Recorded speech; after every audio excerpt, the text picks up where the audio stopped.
Gentleman yields back. Chair recognizes Ms. Lee from Pennsylvania. Thank you, Mr. Chair. And I would also like to thank Administrator Criswell for being here with us today on a very long day, obviously. But let's be real, what FEMA does has never been more critical, because right now, climate change has completely flipped the script. Storms like Milton and Helene hitting landlocked states, that was unthinkable not too long ago. But now we've got places like Asheville, North Carolina, 2,000 feet above sea level and hundreds of miles from the coast, getting wrecked by hurricanes and extreme weather. So Administrator Criswell, as we're seeing more frequent and intense storms, what new challenges are you seeing emerge for your agency? As you mentioned, Congresswoman, we are seeing events like we have not seen before. I mean, I can think back to a year ago with the wildfires in Maui that were happening at the same time that we had a hurricane in the Pacific heading towards the desert lands of California. The types of events and severe weather events that we are seeing at a scale that we have not seen previously. I mean, as an example, 117-ish disasters last year, and we have over 170 already declared this year. The challenges we face is making sure as we are rebuilding these communities that we do so in a way that makes them stronger against future storms, and not just the risks that they faced in the past, but the risks that they will face in the future. Certainly. So as climate change worsens, then would you say that your agency is going to need more resources or fewer resources?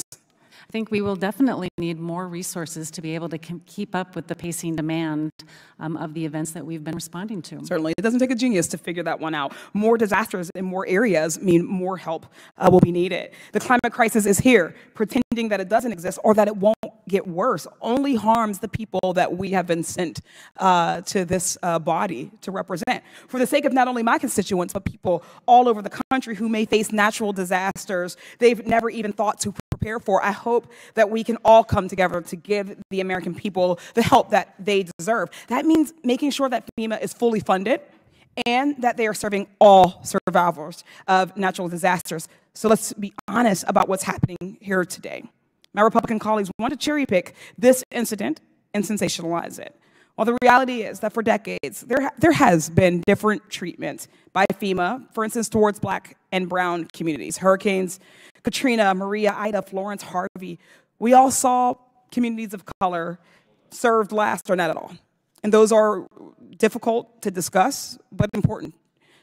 Several reports and investigations confirmed what those of us who are part of those communities already knew, that white disaster victims were helped first and with more money than Black people of color, even when the damage was the same. Rather than fixate on a single incident, this committee should be working to ensure that the entire system is equitable for all Americans and that we're building on the work of the administration to make that so. With that said, while we're reflecting and analyzing our disaster response, I'd like to ask you, Administrator Criswell, what has FEMA done to ensure that all communities, particularly the most marginalized, are being fully served?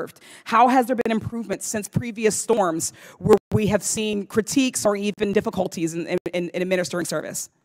You know, I have served as a local emergency manager, and I understand what it is like to be a customer of FEMA. I have seen people within my own communities that have had a hard time accessing the programs.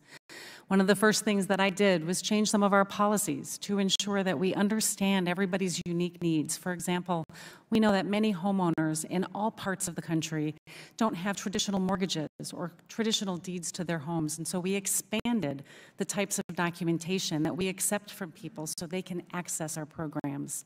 These are the kind of barriers that were affecting people everywhere, and we wanted to make sure that everyone that was impacted by a disaster could access our programs with minimal amount of barriers.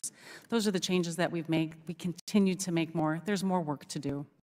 Certainly, but those are such critical steps that we've seen results from. So we thank you for that. I don't think it can be stressed enough how important FEMA is going to be in the years to come. The climate crisis means recognizing that we're about to see weather events we've just never expected. Hurricanes ravaging inland communities, uncontrollable wildfires, as you've mentioned, across more areas of the country, uncontrollable tornadoes, floods, severe storms that are upending lives. Every dollar not invested in FEMA now is just going to burn us in the years to come. When communities are level, it costs more money to fix. We have no choice but to invest if we don't want to see communities completely erased after climate catastrophes.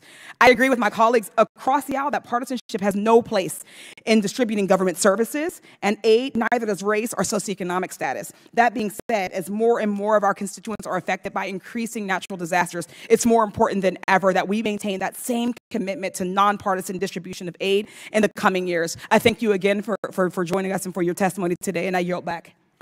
Chair now recognizes